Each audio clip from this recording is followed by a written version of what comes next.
Lift में वो खड़े थे जैसे कि कोई चोरी कर रहे हो। उनकी मजबूरी, बेचैनी और डर देखकर शायद समाज के कुछ वर्ग को अच्छा भी लगा होगा। हेलो दोस्तों, आप सभी का मेरे चैनल पर स्वागत है। बचपन में हम सब कितने मासूम रहते हैं, कोई भेद नहीं रहता, सबको एक सा रिस्पॉन्स देते हैं। कौन अमीर है कौन गरीब, ये भेद नहीं। जिसने भी हंसाया उसके सामने हंस दिया, जिसने लाड लड़ाया उसकी गोद में चले गए। बड़े होने पर ऐसा नहीं होता, अकल आते ही सब दिखने लगता है। कौन गरीब है कौन अमीर, कौन ऊंचे पोस्ट पर और कौन नीचे। चाहकर भी आप किसी के साथ अच्छा चाहो, कुछ ऐसा होता है जो आपको रोकता है।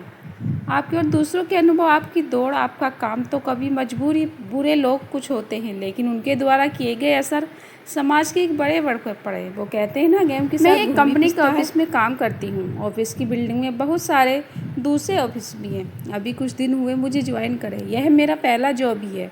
इससे पहले भी काम करती थी लेकिन वो इतने बड़े ऑफिस में ना था। मेरा ऑफिस 5वें मॉल पर है। जाने के लिए अच्छी लिफ्ट है। ऑफिस में चाय पानी की भी अच्छी व्यवस्था है। 9 से 5 का जॉब है। ऑफिस में कुछ ज़्यादा काम ही नहीं है, सब कुछ अच्छा है। लेकिन सब कुछ अच्छा होने के बाद कुछ ऐसा था जिसने मुझे सोचने पर मजबूर कर दिया। ऑफिस का पानी, जब भी पानी पीती मुझे विचार उठते। उसका कारण यह था कि पानी अच्छा नहीं था, या तो वो अच्छी जगह नहीं रखा था। पानी का अच्छा छोटा फिल्टर था जिसके ऊपर पानी के कैन उल्टी रखी जाती थी। मुझे उस कैन को देखकर विचार आते थे। वो पानी के कैन एक बुजुर्ग करीब 55 साल के हमारे ऑफिस लाते हैं। पानी की कैन उठाकर लाना और बिल्डिंग के सभी फ्लोर से सभी ऑफिस में उनका काम था। वो दुबले पतले जो बुजुर्ग पसीने में लथपथ रहते हैं, आंखें हमेशा नीचे सीढ़ियों पर रहती हैं। आंखें ऐसी जैसे दुनिया को देखना ही नहीं है। उन्हें कभी किसी से बात करते नहीं देखा। बस उनको देखना हमेशा यही आता ख्याल कि आखिर उन्हें काम लिफ्ट में क्यों करने दिया। पानी वाले और दूसरे ऐसा काम करने वाले लिए लिफ्ट में जाना था, इसलिए उन्हें पानी रखने का काम सीढ़ियों से करना पड़ता था। सीढ़ी चढ़कर 1 से 5 फ्लोर तक जाते और बारी बारी ऑफिस में पानी रखते। अब आप ऐसी पोजीशन पर हैं कि उनके लिए सिर्फ दया भाव रख सकते हैं। बस देखकर यह बोल सकते हैं कि अरे यार बेचारे कितनी मेहनत करते हैं। फिर ऐसा बोलकर अपनी जगह पर वापस बैठकर अपना काम करने लग जाते हैं। यह भी सही है, और इसके अलावा हम कर भी क्या सकते हैं। एक दिन नीचे जब पानी के लिए ऊपर जा रहे थे, वहाँ खड़ी थी। मैंने देखा मैन लिफ्ट में नहीं है, तो मैंने उन्हें कहा कि आप लिफ्ट में आ जाओ। पहले तो वो माने नहीं, फिर मैंने थोड़ी देर उन्हें मनाया, कहा कि मेरा नाम ले लेना, आप आ जाओ। यह पहली बार था जब उन्होंने बोलते देखा, वरना हमने इन्हें गूंगा ही बना दिया था। वो बोले, डर से बोले। उन्होंने कहा, मैडम आप जानती नहीं, किसी ने देखा तो बहुत डांट पड़ेगी, शायद नौकरी भी चली जाएगी। लिफ्ट में वो खड़े थे जैसे ही कोई चोरी कर रहे हो। उनकी मजबूरी, बेचैनी और डर देखकर समाज में शायद कुछ वर्ग को अच्छा भी लगता होगा, क्योंकि डरा हुआ इंसान तो छोटा बना रहेगा और वो बड़े किसी को छोटा बनाकर ही मानते हैं।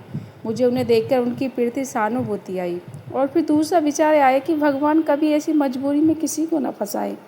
हम सब इसी बात को धन्यवाद देते हैं कि चलो हमें भगवान ने ऐसा नहीं बनाया, और जिन्हें बनाया उन्हें देखकर आगे बढ़ते हैं। लिफ्ट के 5 फ्लोर पर लिफ्ट रुकी तो लिफ्ट मैन को देखकर उन्हें जैसे प्राण निकल गए। लिफ्ट मैन कुछ बोलता उससे पहले मैंने बोला, भैया इनको मैंने बोला था लिफ्ट में आने के लिए। वो लिफ्ट मैन बिना कुछ बोले से हिलाकर उनकी ओर ऐसे देख गया जैसे वो इंसान नहीं हो। वो भी सर झुकाए निकल गई। ऑफिस में जाकर बैठी तो थोड़ी देर बाद बॉस ने बुला लिया। बात कही, लिफ्ट में आने वाले को क्यों आने दिया। मुझे बोला कि आप यहाँ से रूल मत तोड़िए। इस बिल्डिंग में और मैं ऑफिस में सभी को वही लिफ्ट यूज करना है। लिफ्ट ख़राब हुई तो आपको उसका मेंटेनेंस चार्ज देना होगा। बस इतना तो काफ़ी था मेरी अच्छाई और सहानुभूति को दबाने के लिए। अब मैं भी औरों की तरह बन जाऊंगी। लिफ्ट में आने के लिए उन्हें कभी गलती से भी ना बोलूँगी।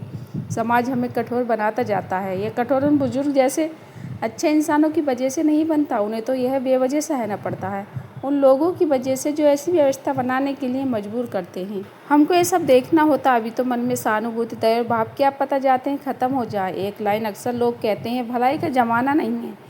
यह लाइन ऐसे ही नहीं बनी होगी, पहले भलाई करके देखी होगी और परिणाम जो मिला होगा तब यह लाइन बनी होगी। लेकिन बात तो यह भी सच है, जाके पैर ने फटी विवाही तो क्या जाने पीर पराई। दोस्तों, आशा करती हूँ वीडियो अच्छी लगी।